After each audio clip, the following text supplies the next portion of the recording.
Rice is a life-sustaining source for more than half the global population. Rightly, therefore, it is called the Queen of Cereals. Historical links trace the beginning of paddy cultivation in China, India, and other tropical Asian countries to about 6,500 years ago. From a diet supplement, rice has gradually gained preference over other coarse cereals, fish, and meat as the main food item in many parts of the world, particularly in Asia, where 90% of the crop is grown and consumed.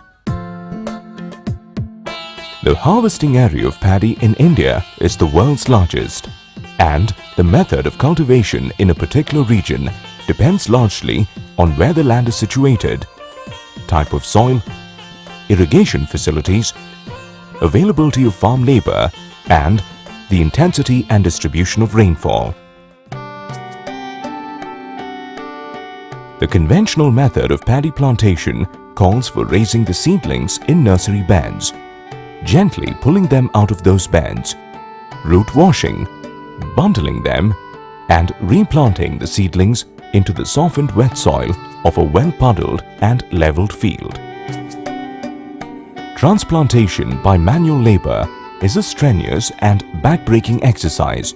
Scores of men and women stooping for hours on end in rice paddies has been a painful sight in India's agricultural scene for generations. In the recent past, migration of farm labor to industries and other trades has caused serious manpower shortage during peak transplanting time. Thanks to ongoing technological developments and new farming practices, the drudgery of manual transplantation is giving way to more efficient mechanized transplantation. And VST Shakti offers the best solution for mechanized rice transplanter.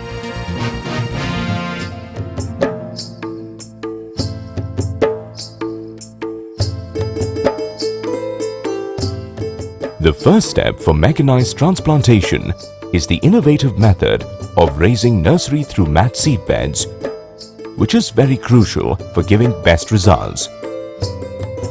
Normally, 15 to 20 kilograms of good seed is sufficient for planting 1 acre field with mechanized transplantation, as against 30 kilograms in the case of manual transplantation. If the system of rice intensification, that is, the Shri method of cultivation is adopted, the seed requirement will be much less. Preparation of sprouted seeds is a key activity prior to transplantation. Let us see how it is done. Pour the seeds into a container of clean water and stir gently. Remove empty and partially filled grains which float on the surface. Drain off standing water and fill the wet seeds in gunny sacks. Soak the healthier seeds for 24 hours. Incubate the seeds in a warm, shaded place, covering the gunny bags with green leaves or paddy straw for the next 24 hours.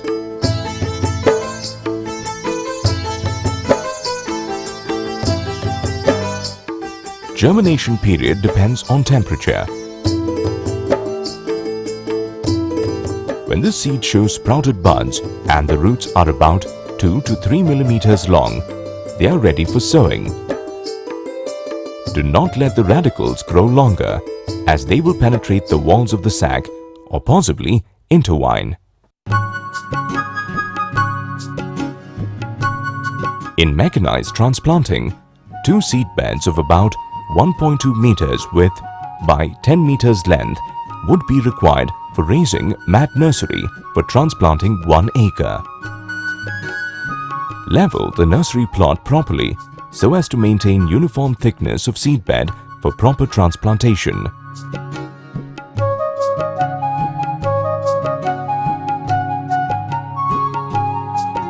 Create canals between the seedbeds to allow and drain out water. Generally, field yard manure or vermicompost is mixed with the soil in the ratio of 1:3. In case of clay soil, mix sand and field yard manure or vermicompost thoroughly in the ratio of 3:1:1. The mixture should be free from stones and pebbles. On the leveled bed, spread a thin polythene sheet. Place a frame having dimensions of 21 by 55 by 2 centimeters of each block over the sheet.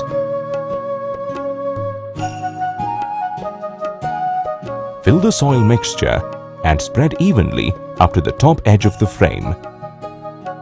The purpose of using a frame is to avoid wastage of seeds, need for slicing the nursery, and to ensure uniform seedbed thickness of 2 centimeters height.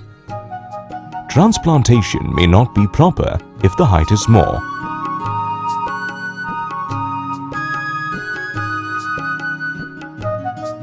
Sow the pre-germinated seeds uniformly with a spread of 120 to 150 grams in each block depending on seed variety.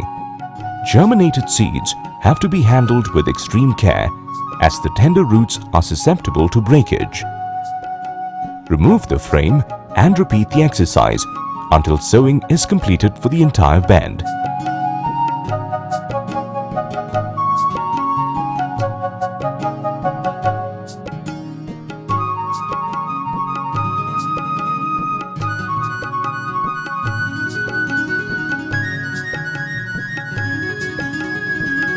Cover the seedbed with green leaves or paddy straw to protect the seeds from rain splash and bird picking.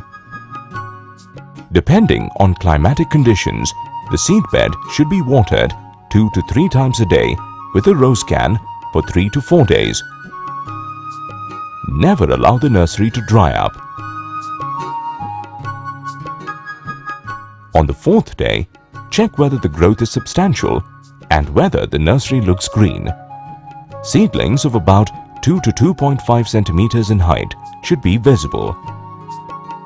Remove the paddy straw cover and flood the nursery. Maintain a water level of about 2 centimeters or not more than half the seedling's height from the top of the seedbed. Keep a vigil on the nursery. Take immediate remedial action in case of pest and disease attack. In 17 to 18 days after sowing, the seedlings would have grown to a height of 12.5 to 15 centimeters. Ideally, they are ready for transplanting when they have reached the 3 to 4 leaf stage. Do not allow the nursery to overgrow. Thick and hard roots may lead to entanglement of seedlings with the fingers of the transplanter. That gives us an idea as to how a nursery is raised on a polythene sheet with a frame. And there are other methods as well. Using polythene sheet without frame is one.